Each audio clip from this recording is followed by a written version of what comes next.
In less than 24 hours, Call of Duty will usher in the arrival of Season 5, bringing with it a lot of new content. Warzone will deliver new map updates, a new mode, and new perks for the first time. Black Ops Cold War's multiplayer will introduce a new game of deception called Double Agent, along with 5 maps and the return of Demolition. Coming hot off the heels of the release of Mauer der Toten, members of the Zombies team will join us to cover all the new content coming to Round-Based Zombies, Outbreak, Onslaught, and Dead Ops Arcade. And starting on August 19th, the Call of Duty League Championship will be held, featuring the best players in the world, $2.5 million up for grabs.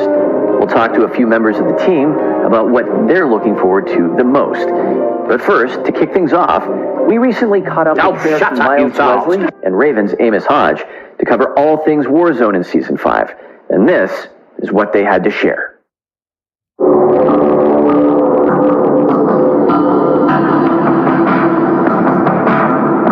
Welcome to Season 5. We got a lot to get into. Let's talk about the story so far. Now, coming out of Season 4, we heard Wraith on the phone making a drop for the new operator, Kitsune. She's the one that grabbed that bag. And in the bag were the data reels from Mount Yamantau, that key information on the Numbers program. Now, with the evolved Numbers program that Stitch and Perseus have been putting together, Kitsune had one mission, and that's to get to Echelon, brand new location in Germany.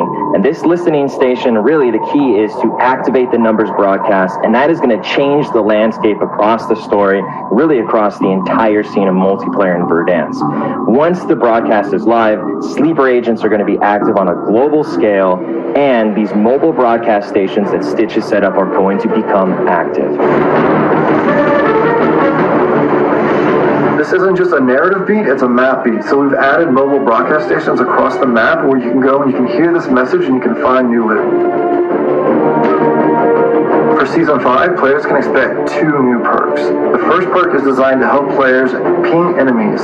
So anytime you damage an enemy, he will be pinged for your entire team. So you no longer have to decide, should I ping first or shoot first? Just go ahead and fire away and he'll be pinged. The second perk is designed to help you plate faster. For Season 5, we're updating the Gulag with a new layout, and this time around we're mirroring after a map called Rush. This was a fan-favorite Call of Duty Cold War map, and so we're bringing it into Warzone, and I think fans are going to have a great time with it. Later in Season 5, we have an all-new game mode called Clash. The base of this mode is large-scale TDM. 50v50, first one to hit the score limit wins. But we've layered on top of that all the Warzone mechanics. So you've got armor plates. As you kill enemies, you earn money, and those buy stations are active for you to purchase kill streaks. Also, during the match in the center of the map area, domination points will spawn, and if you capture those points, you will gain additional score. Many times, the victor of the game is the one who captures the most domination points. Season 5 is packed with content. The narrative is moving forward. We've got new mobile broadcast stations in the map. We've got new perks that are going to change how people play the game. It'll switch up the meta. We've got a new Gulag based on Rush, which is really fun. We've got a new TDM-based game mode with some twists that's super exciting. We've got weapon balance changes coming in with the launch of Season 5. Season 5 is going to be a high note. Thank you, Miles, and thank you, Amos, for the full rundown. We've actually got Miles back with us, as well as our very own Matt Schranz, to talk about all the weapons and operators coming to both Black Ops Cold War and Warzone. Miles, thanks for sticking around. Matt, welcome. Just for you, John. Thank you. Miles, before we jump into things, as the studio's creative specialist, you play a significant role in helping this entire universe come together. With what amounts to the game and 5 seasons under your belt, what's this journey been like so far? What's it been like connecting all these dots? It's been really fun. That's the main thing. It's also been very challenging. We've never taken on this amount of story woven into the post-ship seasons, and it's canon as well. Like, we didn't want to do something that wouldn't be part of the Black Ops lore and the history. So we took a lot of time crafting this from the start, working with the campaign on where it ends, all the way to what is the most interesting story that we can tell with the time that we've got, across the game and cinematics, and making sure that it touches Warzone and multiplayer and feels substantial and it feels Black Ops. We've learned a lot of things, but I'm really happy with what the team's accomplished and telling a really cool story but also just delivering a lot of fun content wrapped in that as well for players to, go as far in as they want. When it comes to those themes, those narratives, operators have played a really important role in driving that forward. And the team has brought us some pretty memorable characters. And Season 5 stands to be no different. Yeah, absolutely. So with Season 5, we have Kitsune. She is the Battle Pass operator. Now, she's totally different than what you've seen before. She is basically the daughter of a Yakuza boss. She grew up in this world of organized crime, but she went a different path. She's an electronics expert. She can hack anything. She can fix anything. Next up, we've got Stryker, and he really comes armored and geared up, and he's very different. He's got a little Texan accent, really cool in the cinematic, really cool for the season, something players really haven't seen yet. And Stryker arrives in season, but we've got one other addition coming in season as well. That's right. Hudson makes his way to the battlefield. So Hudson, Black Ops hero throughout all the series. He was actually the multiplayer announcer, so players have actually been hearing his voice yell at them when they're on the NATO side. And through the story and everything, it's time for Hudson to get into the action. And then he can yell at you actually in-game as the operator, not just the announcer. Also coming in Season 5, there are a number of new weapons that the team folds into the mix. And I guess while we're talking about operators and Kitsune, maybe we start with the Tech 9 that we see her using. Yeah, absolutely. So she shreds with this in the cinematic, and really that is a precursor to players getting their hands on it as well. This SMG is just mean. It's really, really cool. I think, throw it to Matt to kind of tell the specific details of how players are going to get their hands on it. Yeah, Tech 9, it's become one of my favorites in the playtests. Kitsune does have, a bit more leeway than we may. In the cinematic, you will see her using those as dual-wield SMGs. Like I said, Kitsune, she's a badass. She can do what she wants to. If she wants 2 Tech 9s, she gets 2 Tech 9s. But for us, a really cool thing that we will be able to do, which I've had a ton of fun with, is change the fire rate. So by default, the Tech 9 is going to be a semi-auto, 1 pull, 1 bullet. And then through some attachments, you'll be able to turn that thing into a burst fire and full auto submachine gun. I've had probably the most fun using the Tech 9 as a single shot SMG. So yeah, I'm loving this thing. So Matt, for those that might want to dial the heat up a bit from the SMG, there's also the EM2 assault rifle that the team is offering this season. Yeah, that's right. EM2 AR, it's a ton of fun. British assault rifle, a bit slower rate of fire, very manageable recoil. It feels like a very different assault rifle compared to the other ones. Also coming in season and also seen in the cinematic is the Marshall hybrid shotgun pistol. So yeah, the Marshall is actually the predecessor to the Marshall 16, if you remember that from Black Ops 3. Super fun, very loud, powerful pistol, double barrel break action pistol. Got a fun little attachment we call Dragon's Breath. Kiss your enemy with a little bit of fire. Really excited to get that one in the players' hands. How do you guys think about the weapons you introduce at which points in the seasons? Like, how does that become part of the conversation? How do you guys think about kind of scoping that out and planning in advance? No, it's a good question. It's really about, working with the creative team, Miles, and where do we feel like a weapon may fit best within this story we're trying to tell. Of course, we think about the player base, and, how many people are using a certain type of weapon? When do we want to introduce a new type of weapon? We're not just throwing spaghetti at a wall or darts at a board. We do give it some thought. Well, if you give it some thought based on data, I guess there's sort of like a sadistic player category that would go for the new melee weapon that's coming this season. I personally hate getting killed by a melee weapon, but I know there's a large percentage of people that are absolute masters of it, and we cannot forget about them. So for the fans that want to keep it classy in Season 5, we're introducing a cane. So you're going to be able to take this cane and whack people, obliterate them in just fantastic fashion. Yeah, I'm not a big melee player. That said, I was actually playing this past weekend, and somebody bonked me over the head with a baseball bat. I picked it up and bonked him right back, and I've had a ton of fun with it. I'm really looking forward to the cane now because I think I might be transitioning to a melee only player. Yeah, it's got him. So I'm thinking I'm probably gonna roll Lawbreaker that just lets me break all the rules, and I'll run the Marshal with Dragon's Breath and then the Cane as my secondary, and I'm just gonna create mayhem. So look out for me. Absolutely disgusting. I'm not really sure I have anything to follow up on that one. Matt, one last item, especially for Zombies players coming this season. It sounds like the team's delivering a flamethrower. That's right. It's time to get crispy, John.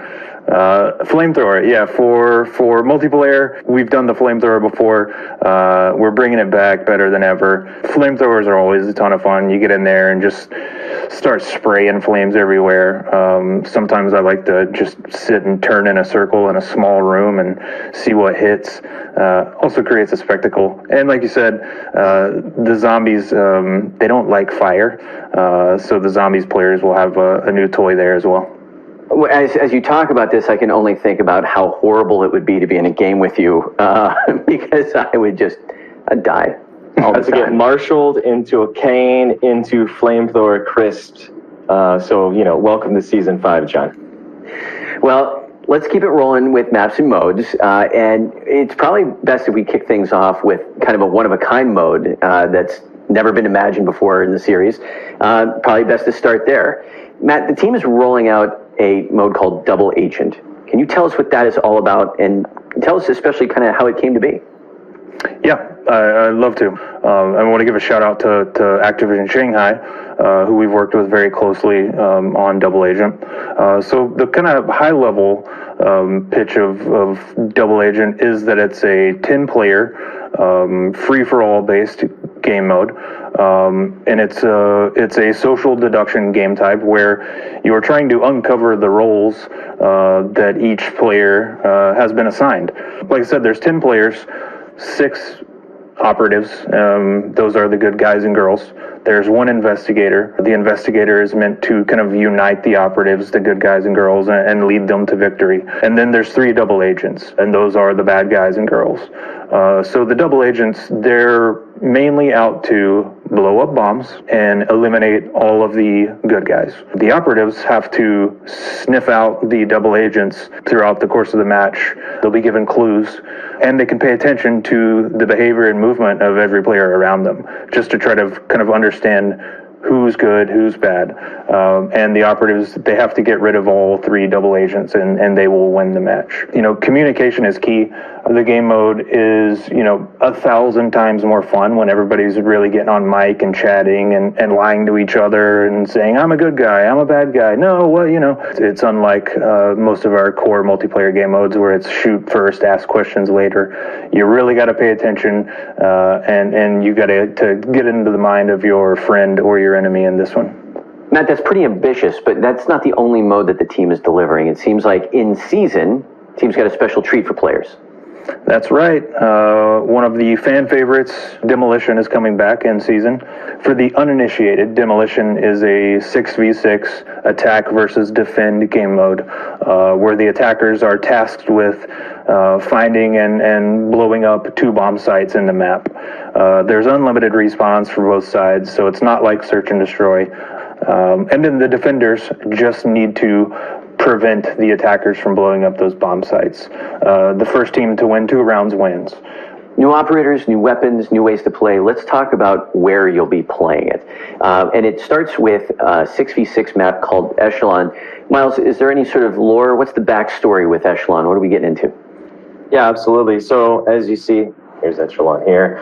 You can see it in the cinematic as well. This actually is a real place that existed, is this Echelon building. It's a listening station. And narratively, Stitch has sent Kitsune to attack this place and infiltrate it, and she is about to turn the broadcast on of the Evolved Numbers program for the next step in the master plan. This map is a lot of fun. It's bringing something new to the portfolio overall with this sort of king of the hill cylinder center, basically, and you rotate through that. Which is very different and very fun. Matt, the team is serving up a classic 3-lane fight in a 6v6 experience. Take us to Slums. Yeah, Slums is coming back. Black Ops 2 Classic, like you said. It's, to me, when I think about Slums, it's all about controlling that center. It's about controlling the statue. It's about controlling the blue room. Going back to Demolition, we've been having a ton of fun playing Demolition on Slums. I think that one works really well for a lot of attack defend game modes. Miles, for the 2v2, 3v3 crowd, there is a new map called Showroom. What's the backstory with this one? In Season 1, if players remember, we took you to the Pines. We're actually going to another part of the mall, this showroom. It's called Stacks. Very cool, very different as you're fighting over sort of these iconic department store showroom type stuff. Lots of cat and mouse as a gunfight map players expect. Really fits nicely in the portfolio of the gunfight maps that we've released to date. Matt, coming in season for the 6v6 crowd, the team is taking players back to Drive-In.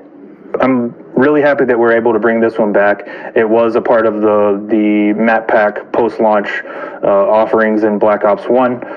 So there may be some players who didn't get a chance to experience that. You know, Drive-In's a medium-sized map with varying engagement ranges. You're going to have your iconic long-range battle between the drive-in theater. So you're going to have a sniper perch up there in the theater screen going directly across to the projector room. And then you've got on each side of that parking area where the cars would park and view their movie of choice.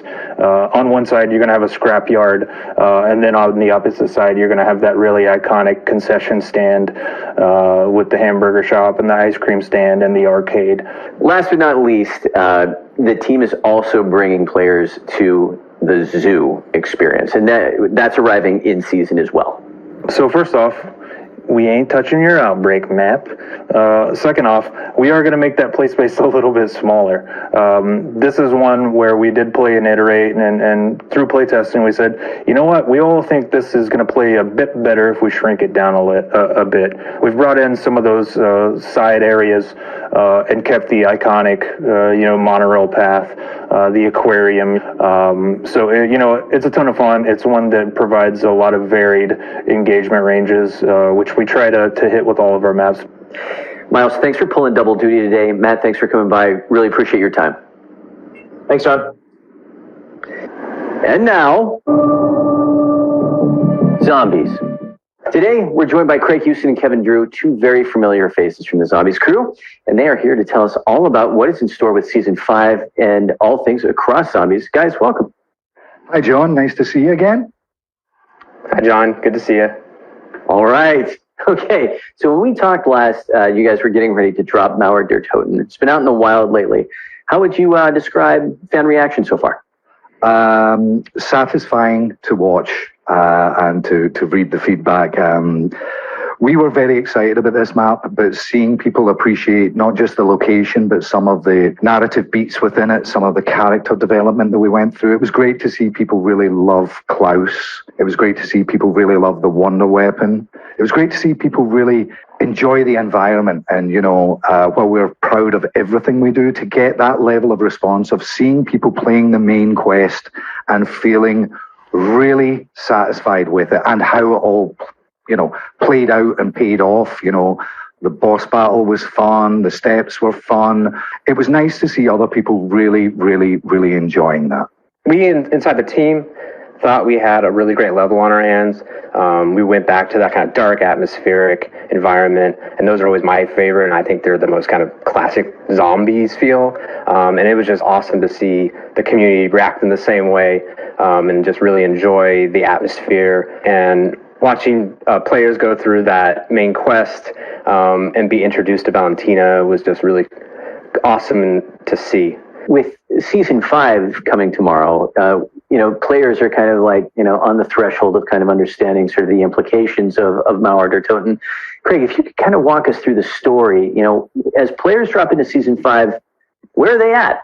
When Raptor 1 gets shot down at the end of that Outbreak quest, that was really nice to see the reactions. It was really nice to see everyone.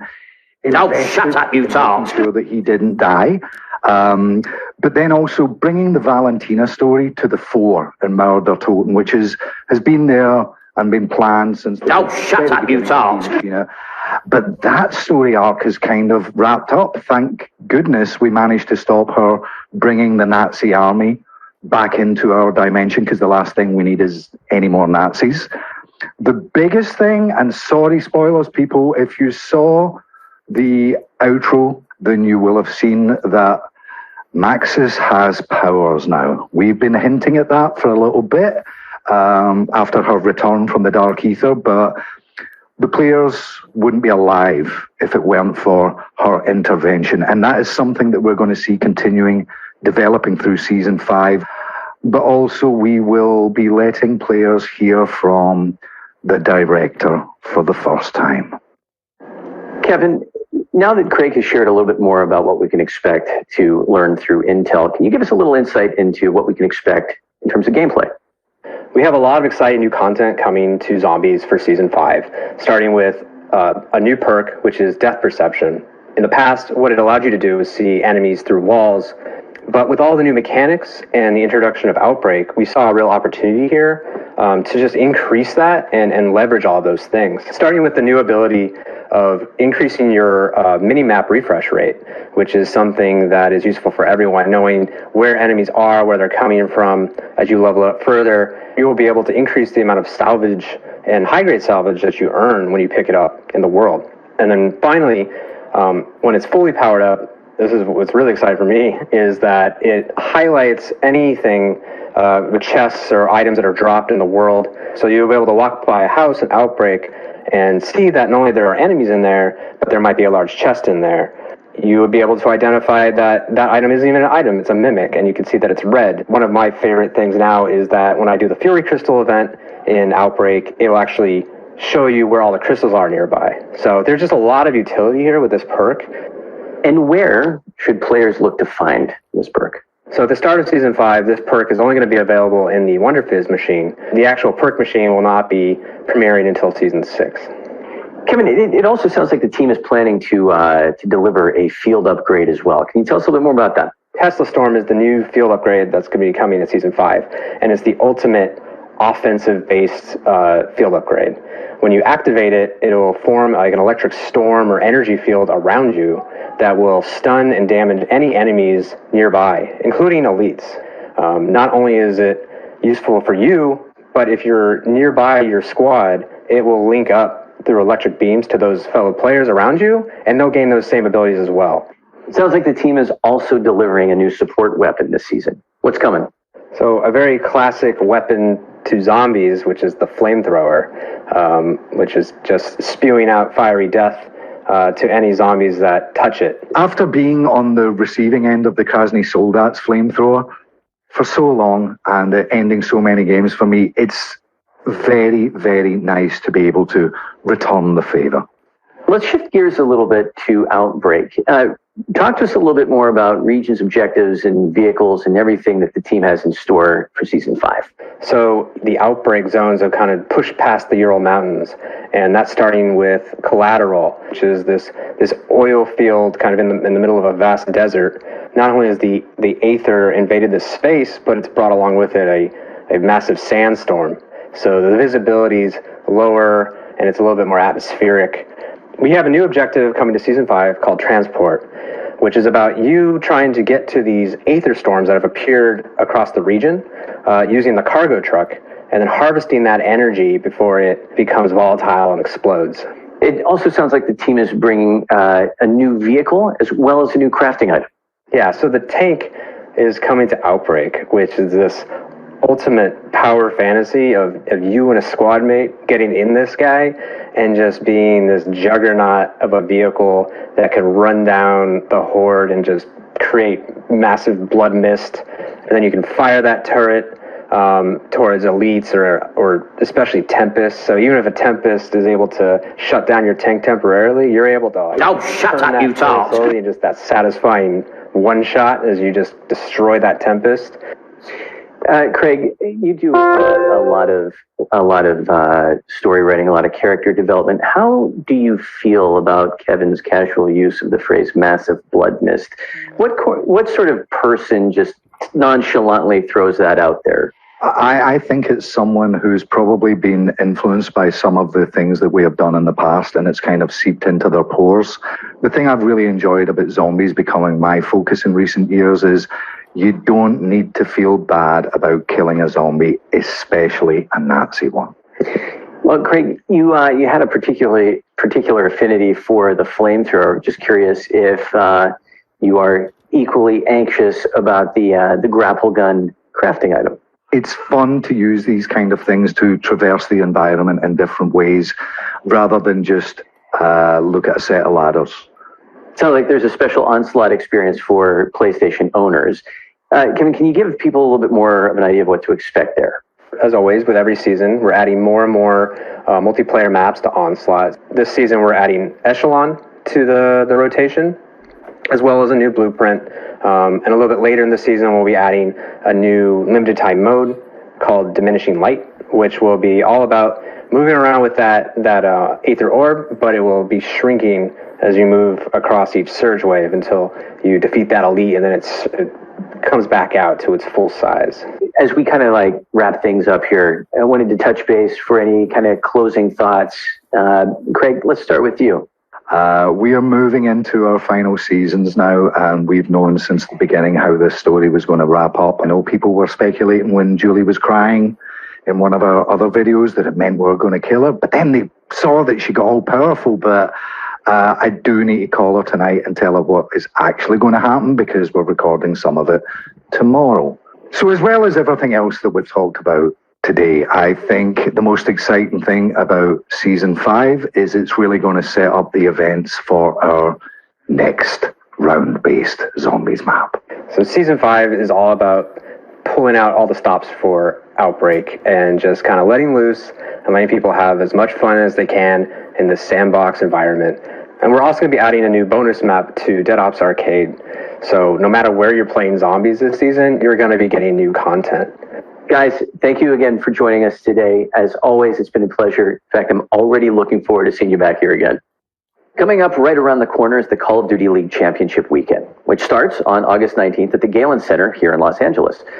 The showdown will feature the world's best Call of Duty players squaring off for $2.5 million in prize money, and you can watch the action live on YouTube Gaming. The team at Treyarch has a long history of supporting competitive play, and that's mostly because we're fans as well. That support and love for the competitive agenda goes far and wide these days, and now includes other developers like Beenox. So, with the CDL champs right around the corner, we decided to bring some of our biggest resident fans together to talk about what they're most excited to see with this year's competition. So with that, we have Matt back for more. We've got Brent, we've got Ian, and guys, I'd like to throw it out to you, and if you could, combo question. Who are you? What do you do? What is your tie to competitive? But also, what's the personal appeal? Brent, let's start with you. Who are you? And what do you do here? Hi, I'm Brent Toda, producer on esports. Been working at Treyarch for 13, going on 14 years now. You know, we're honestly huge fans of the game ourselves. You know, we make it, we play it, and to just watch it being competitively played at these levels is just something, you know, truly remarkable. So I think that's a real draw. Ian, tell us a little bit about yourself. So yeah, I'm Ian, associate producer at Beenox. I've been at the Activision family for a little bit over 10 years now. But even before working at Activision on Call of Duty, I was already a fan of the game myself. Now work with Beenox on helping getting the best broadcast for the CDL. Awesome. Matt, we already know you. I mean, but what's your tie to competitive, and what's your personal stake? Yeah, I mean, my personal stake is, you know, of course, we all work very, very hard on the game, and like the others said, just watching these players play at such a high level, doing things that, you know, sometimes we didn't even know could be done with our game is just awesome to watch. It's really just about giving the game to the players and seeing what they can do with it. While you're at it, is there something that's sort of like landed on your radar over the season? Has there been a highlight or some highlights that have sort of piqued your interest as we head into the championship? some of the highlights are, of course, seeing some of our classic Black Ops maps played in Cold War. We've got Raid, we've got Standoff, we've got Express, and on Raid, seeing Raid played with Control, a game mode that was never played on that map in a competitive setting back in Black Ops 2. So it's just been awesome to really see how some of the players who were even playing competitively back in Black Ops 2, how they've evolved and progressed and are playing these maps several years later. Ian, how about you? Any stories, any through lines that have sort of piqued your curiosity? The moment where Optic had a struggle with that tree stack in SND, we all remember that, and I think that they've been short of winning a couple of times this year, and always in very unfortunate moments. So I think that in the last stage they've been doing great, and I think they have a chance now. Very strange season playing online, and we're finally able to go back to LAN, which is very exciting, and I think we can all be super proud of that. Brent, how about you? You're kind of an interesting person to ask because, you do a lot of work directly with the CDL and some of the players, and so, you might bring a different take. Yeah, having worked on many aspects of the game before, going into esports was definitely an interesting challenge. We're talking about players that perform at a much higher level than certainly I do, maybe closer to Ian or Matt here. But when we're talking about competitive needs, there's a lot involved, and I think really for me the highlight has just been the collaboration and relationships that we've developed with the league, its players, and to in the end to make something really awesome for the fans, the viewers to watch. And on a personal level, I think when we're looking at the franchise, I'd say we really set the bar with Cold War. Whenever you tune into Champs, what are you going to be looking for? Where's your attention going to be? I think the thing that really excites me about Champs, is the culmination of all these elements that we've worked toward on Cold War coming together. From collaborating with all the folks at CDL, Beanox, all the asset teams, weapons, characters, vehicles, UI, map, gameplay, engineering, production. It sounds like I'm naming every department, but really that's truly what is needed to develop such a title, like this one. And just to see it all come together at Champs is just truly awesome. Ian, how about you? As the guy whose priority is watchability, do you ever get to watch for fun? First of all, I was a competitive fan before I was even working on it, so I'm able to have that switch off whenever official matches are on and just have a good time. For Champs, what I'm looking forward to is for the green wall, I think. Matt, so when you tune into Champs, what are you going to be watching for? What are you most excited about? I just want to see some round 11s. I want to see some tight hardpoint matches. I want to see 240 to 240, P5 raid. I want to see all that stuff. That's the stuff that gets me up out of my seat and standing and cheering regardless of who's playing. So, super looking forward to it. And like the other said, thank you so much to all of our partners and people that have worked so hard to get us to this point. The players for being, amazing players and great partners with us throughout the season, and the fans. Guys, I'd be remiss if I didn't thank you for showing up today. Really appreciate your time. And in typical tradition, when you do a good job, you get more work. So this won't be the exception. We'll have you guys back after Champs, and we'll kind of catch up and do a little post game. Meanwhile, thank you very much. With the arrival of Season 5, fans will have 100 new tiers of content to unlock, including the cybersecurity expert Kitsune. Perseus's infiltrating operative is ready to outfox her enemies across all modes with an instant unlock from a Battle Pass purchase at Tier 0. New to Season 5, a second Kitsune operator skin is also instantly unlocked for those who purchase the Battle Pass bundle in the first 2 weeks of the season. And once you've made it all the way to the end, you'll unlock Kitsune's Blood Red Ultra outfit at Tier 100. As we mentioned earlier, prepare for the arrival of 2 free new Battle Pass weapons, the EM2 Assault Rifle at Tier 15, and the Tech 9 SMG at Tier 31. Along the way, you'll also find a deadly load of weapon blueprints that are ready to make quick work of any mess, all unlockable as you work your way from Tier 0 to Tier 100. Keep an eye out for more unlockable items such as customization items, double XP tokens, vehicle skins, and more as you fight your way through the tiers. For 2,400 Call of Duty points, unlock the Battle Pass bundle and instantly gain the second Kitsune operator skin plus 20 tier skips, or 25 tier skips if you're a PlayStation user, putting you on the offensive against Perseus. You'll also get up to 1,300 Call of Duty points back as you work your way through the tiers, redeemable for items in the store, bankable toward future Battle Pass systems. And don't forget, friends can send the Battle Pass bundle, or store bundles to one another. Thank you to everyone who helped make today's broadcast possible.